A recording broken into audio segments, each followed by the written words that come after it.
Bonsoir, mesdames et messieurs, bienvenue à votre édition du journal du Droit Plus. On les a envoyés, soi-disant, pour venir m'éliminer physiquement. Après l'attaque perpétrée par les forces d'Hypogré à la résidence de l'ancien chef d'État congolais, Joseph Kabila Kabange à Gombe, où l'ex-première dame Marie-Olive Lembe s'y trouvait, un incident qui a suscité plusieurs réactions au sein de l'opinion, même du côté des pratiquants du droit, tels que Maître Victor Ebenia, qui évoque la loi du 15 mars 2004 dans son article 6 portant organisation et fonctionnement des partis politiques en République démocratique du Congo. L'ancienne première dame de la République, Madame Olive Lembe, qui dénonçait l'attaque dans la résidence de l'ancien président de la République, Joseph Kabila, ferait objet. C'est-à-dire il y a eu un groupe de gens qui ont attaqué sa résidence. Et beaucoup de gens indexent le mouvement paramilitaire, les groupes paramilitaires associés à l'IDPS, ce qu'on appelle la force des progrès. En tout cas, nous tous même dans notre organisation, nous l'avions dit, nous l'avions dénoncé, parce qu'un parti politique ne peut pas avoir en son sein un groupe paramilitaire. La loi interdit ça. C'est quelle loi? C'est la loi du 15 mars 2004 portant organisation et fonctionnement des partis politiques. Cette loi, en son article 6, dispose ceci. Sous peine de dissolution, toute activité à caractère militaire, paramilitaire ou assimilée, sous quelque forme que ce soit, est strictement interdite aux partis politiques. C'est-à-dire, au sein des partis politiques, on ne peut pas avoir une activité paramilitaire. Un parti politique ne peut pas avoir des jeunes armés, par exemple, de machettes pour sécuriser ces manifestations. Donc, si un parti politique veut organiser une manifestation, nous avons une police, nous avons la police nationale congolaise qui est habilitée à sécuriser ces genres de manifestations. Mais malheureusement, dans la pratique, nous voyons les partis politiques, il n'y a pas qu'il y ait l'IDPS, même à l'époque de Joseph Kabila, on avait vu également au sein du PPRD, il y avait toujours des groupes pareils. D'où la loi interdit ça. La sanction, c'est la dissolution du parti politique. Signalons par ailleurs qu'après cet événement, la police a été alertée et a démantelé une base de ces structures du parti l'IDPS située dans la commune d'Ngalima où ils ont arrêté plus de 137 personnes dont un chef de la bande bien identifié, plusieurs armes blanches. Dossier à suivre.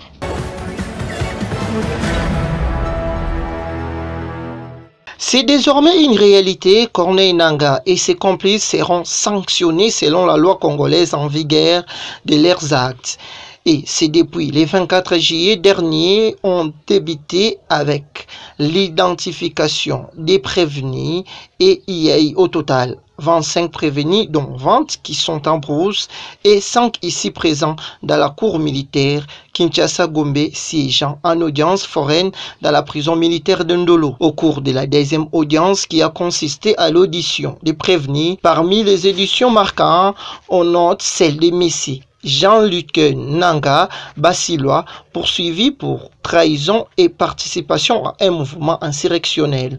Mais les prévenus nient sa participation, évoquant son nom Nangaa qui serait à la base de son arrestation et demandent sa libération pure et simple. Il y a également l'audition de Messi Kangia qui se présente comme un Nyamulengi, qui affirme sa part d'avoir rencontré M. Corneille Nangaa et Bissimo Bertrand à Kigali au Rwanda. Il est aussi poursuivi pour les mêmes faits et ce dernier a accepté d'être membre de l'AFC Alliance pour le Fleuve Congo, dont il a été appelé par quelqu'un depuis les États-Unis, un certain pasteur, pour aller rejoindre Bunagana. Et le dernier, c'est M.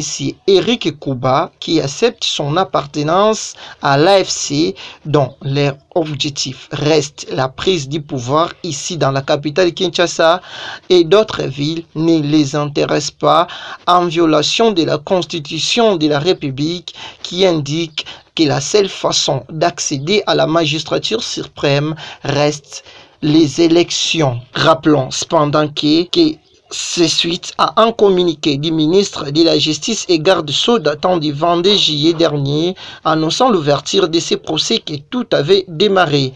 Et la Cour a pris l'affaire en délibéré et promet de rendre les verdicts au délai selon la loi. L'affaire reste à suivre.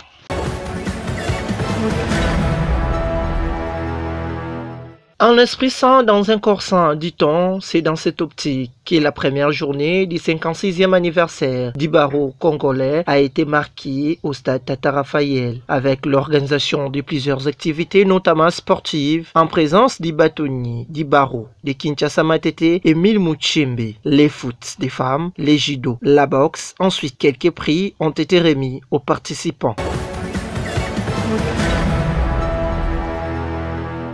Deuil au tribunal de paix de Kinshasa-Lemba, surprise, étonnement et admiration sont les sentiments qui provoquent la vue de cette instance chez les personnes qui l'ont vue il y a longtemps.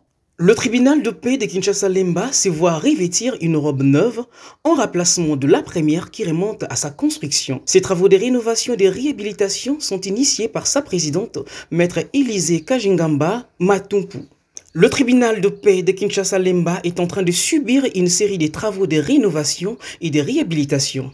Ces travaux sont destinés à faire de cette instance un cadre digne et adéquat vu son statut et son rôle très important dans les affaires juridiques dans cette circonscription en particulier et dans la ville-province de Kinshasa en général. Une instance judiciaire, oui, car c'est là que beaucoup de dossiers en rapport avec la justice pour ces coins de la ville et bien au-delà sont examinés et traités. Mais malgré ces statuts lui étant conférés par la justice congolaise, il y a encore quelques mois, le tribunal, pour dire le bâtiment qu'il abrite, souffrait de bien des maux puisqu'il était dans un piteux état. Comme par exemple, le salle d'audience portait une toiture délabrée et manquait même de portes et de fenêtres que lors de pluie, il était impossible aux juges ou aux justiciables de siéger. Et si la pluie le prenait en cours, il fallait carrément arrêter avec la séance et la reporter à une date ultérieure. Le tribunal manquait des armoires pour stocker les dossiers et enfin, cette instance juridique n'avait pas d'installation sanitaire appropriée, une situation décriée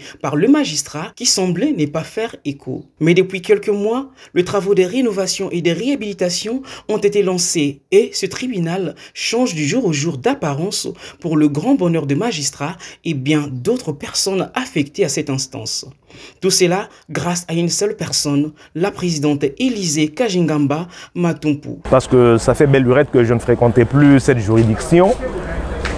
Arrivé dans la salle habituelle d'audience qui est la grande salle qui est juste derrière vous, je me suis rendu compte qu'on l'a embelli. Quand il dit on, c'est-à-dire Madame la présidente, l'actuelle présidente, c'est-à-dire chef de juridiction, Madame Élisée Kajingamba, une dame qui ressemble presque de manière vertueuse à Margaret Thatcher parce que c'est une dame de fer, non seulement en droit mais également de par son comportement. Si vous observez sa quotidienneté, c'est une dame qui est en quête perpétuelle de l'excellence et ça ne m'a pas étonné de pouvoir découvrir ce qu'elle est en train de réaliser comme ouvrage. C'est vraiment, ça relève de son ADN parce que je l'ai connue depuis le tribunal de grande instance de Kinshasa-Gombe. Elle fait partie des femmes d'excellence. Et voir ce qu'elle est en train de faire, comme le dit Jésus-Christ, c'est par leurs œuvres que vous les reconnaîtrez.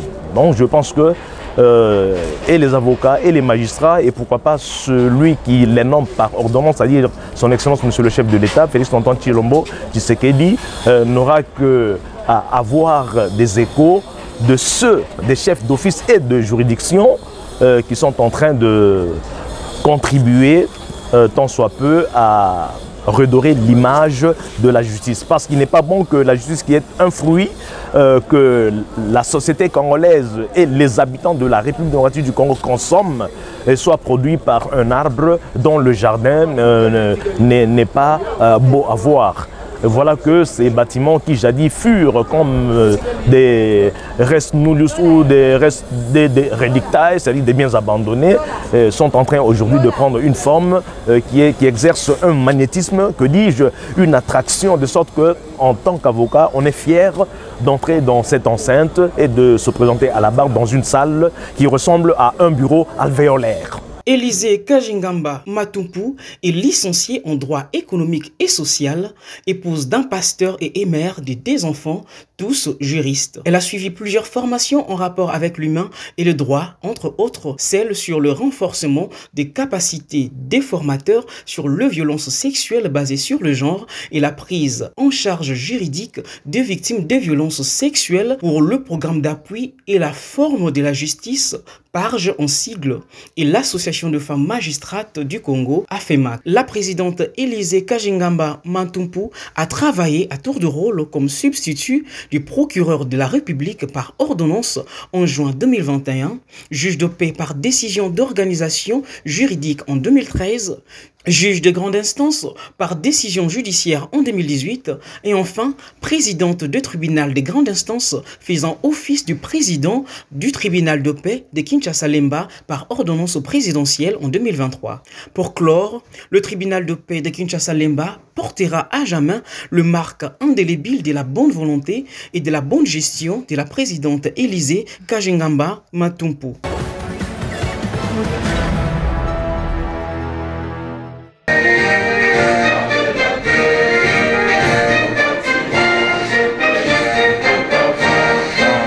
La deuxième journée du barreau congolais a été célébrée sous forme d'une journée scientifique au fleuve Congo Hôtel dans la commune de Lagombe, avec comme invité les ministres de la Justice, Maître Constant Moutamba, avocat de son État. La journée a été marquée par les jeux de questions-réponses entre les avocats et leurs invités sur la situation de leur profession, les difficultés qu'ils font face. De son côté, le ministre a mis un accent particulier sur la lutte contre la corruption et les a encouragés à dénoncer toute action allant dans ce sens. Certains juges vous obligent de les visiter. Au point qu'à un certain moment on se pose des questions, mais tout le droit que nous avons appris à l'université aura servi à quoi?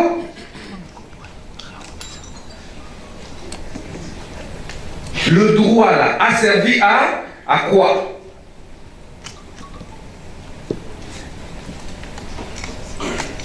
Ça doit cesser. Il faut que ça cesse maintenant.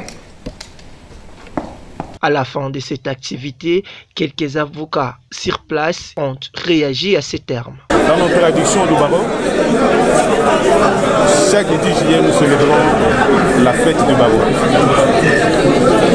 Et cette fois-ci, on n'a pas pu le faire entre le 10 juillet.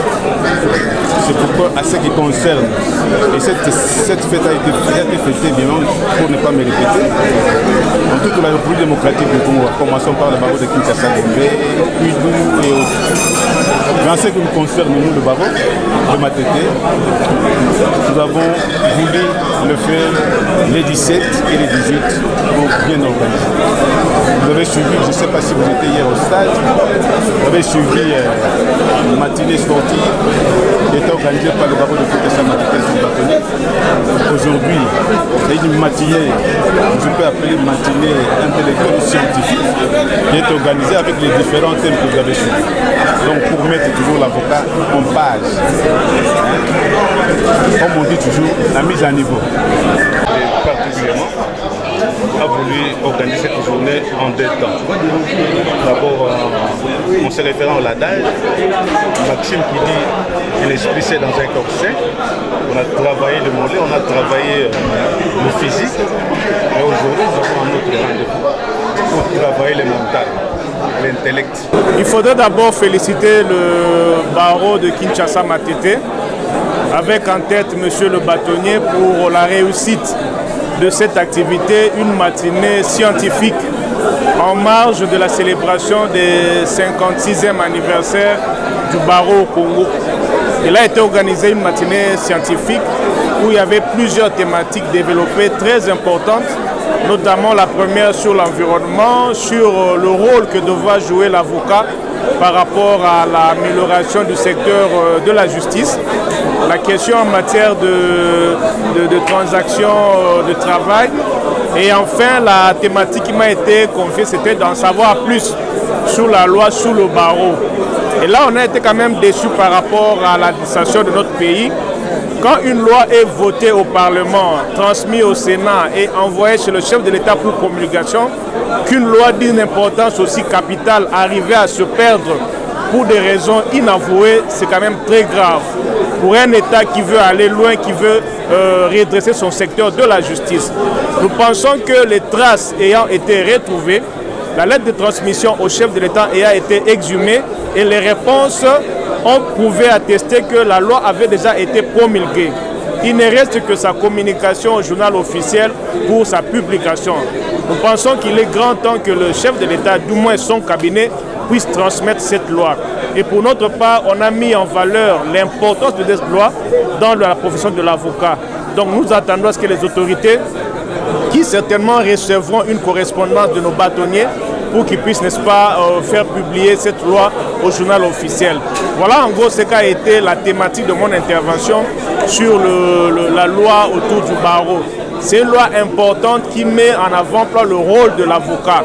Je l'ai toujours dit, l'avocat c'est celui qui aide à ce que la justice s'approche du droit. Il y a le droit, il y a la justice. Il y a l'avocat qui aide à ce que cette jonction se fasse pour que la paix règne dans une société.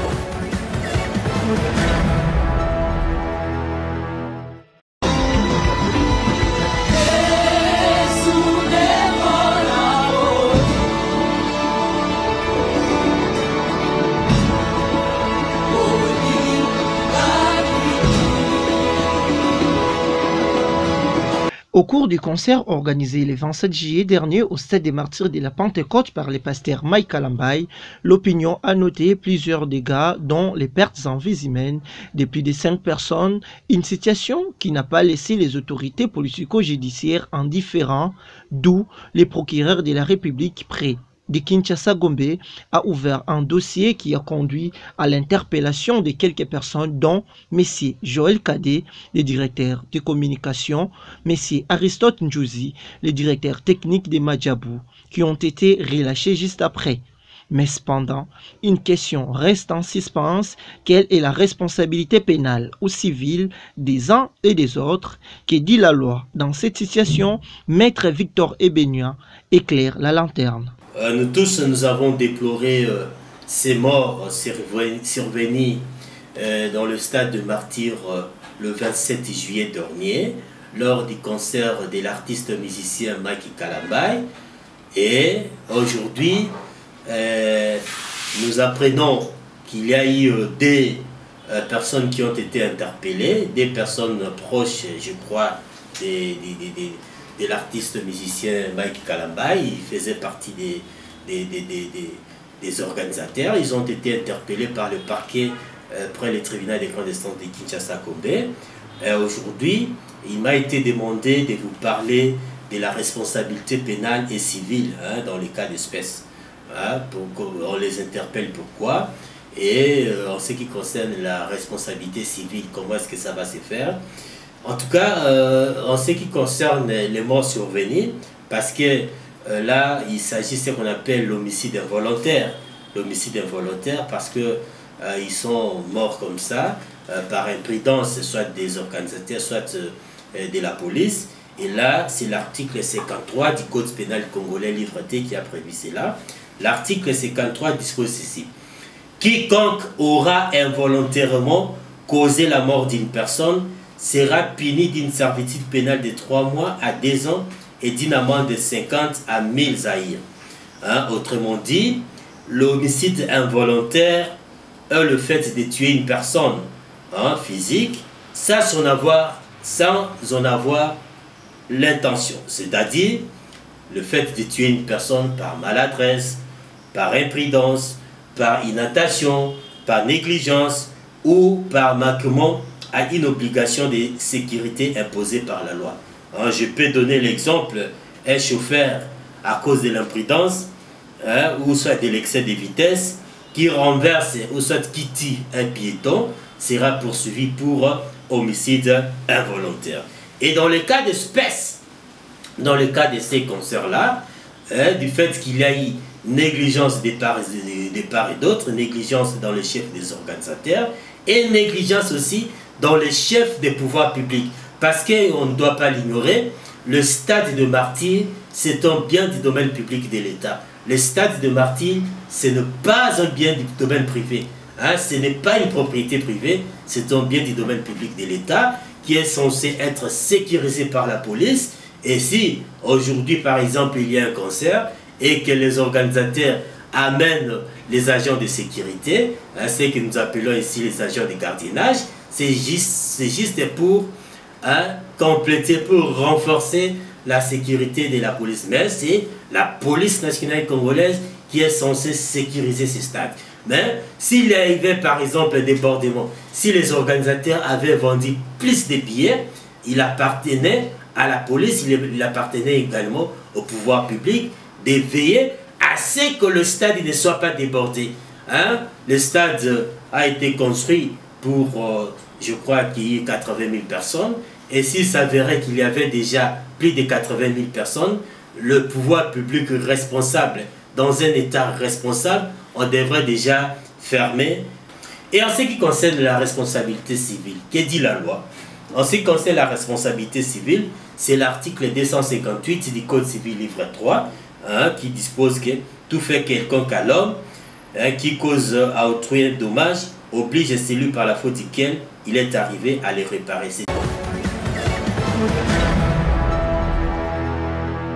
Nous aurons 2 minutes, mais Monsieur le Président, on vous exploite les moyens ici qui sont liés à la saisine du tribunal.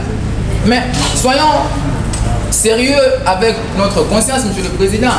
C'est dans l'enceinte de l'Université islamique du Congo sur Kasavubu à Kinshasa qu'a eu lieu, ce jeudi 25 juillet 2024, le concours de procès simulé en droit interne et international édition 2024 organisé par l'association de clubs juridiques. Ces concours a pour mission première et sacrée de préparer les étudiants aspirant à devenir juristes, les habitués au procès qui a une part active dans la profession des avocats dans tous ces ressorts afin qu'ils soient demain des avocats compétents et aguerris. Lors de ces concours, un jury constitué de plusieurs avocats a siégé afin de départager les vainqueurs. Le jury a ensuite tenu quelques conseils à l'adresse des participants. Le droit de réplique en fixant à 5 minutes le droit de réplique. S'il vous plaît, vous n'avez que 5 minutes pour répondre aux moyens ou à la réplique de la partie adverse et surtout sur la dernière demande de l'action conventionnelle qu'elle vient de présenter. Merci beaucoup. Ça sera le cas pour la partie défenderesse. Merci. Merci bien, Monsieur le Président. Des conseils que les étudiants ont écoutés avec sérieux pour le plus grand bonheur des organisateurs qui voient en eux la relève de l'appareil judiciaire congolaise et le miroir de la justice de demain. À titre de rappel, le concours de procès simulé en droit interne et international est organisé chaque année par l'association de clubs juridiques.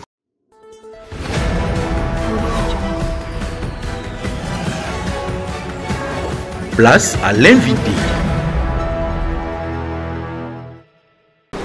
Alors, en guise de petite notion, on peut dire que les défenses à exécuter ne sont rien d'autre que une procédure qui permet à une personne condamnée par un jugement qui contient une clause d'exécution provisoire de pouvoir saisir le juge d'appel et de lui demander d'ordonner la suspension de l'exécution de ces jugements-là lorsqu'il estime que c'est en violation de la loi que le juge a rendu ces jugements. Donc ça n'a rien d'autre que la possibilité donnée à une partie de pouvoir obtenir la suspension de l'exécution d'un jugement exécutoire par provision rendu en violation de la loi. Alors, Yéga, à ce que vous venez de dire, nous savons que cette question soulève beaucoup de controverses sur les plans doctrinal et pratique. Alors, ces jugements, c'est seulement au premier degré ou au second, ou aussi au second degré? Je pense qu'il faudrait d'abord préciser la base juridique ou légale de cette matière, parce que c'est dans cette base légale qu'il y a la réponse à cette question. Cette question est réglementée en droit congolais, principalement à l'article 76 du Code de procédure civile.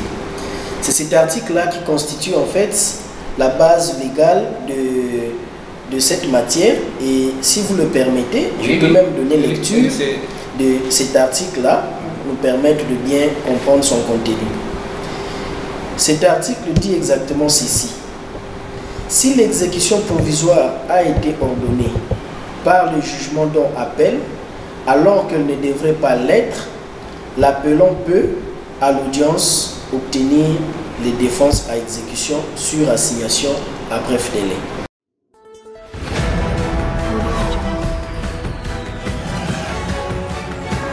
Bonsoir, mesdames et messieurs, bienvenue à votre édition du journal du Droit Plus.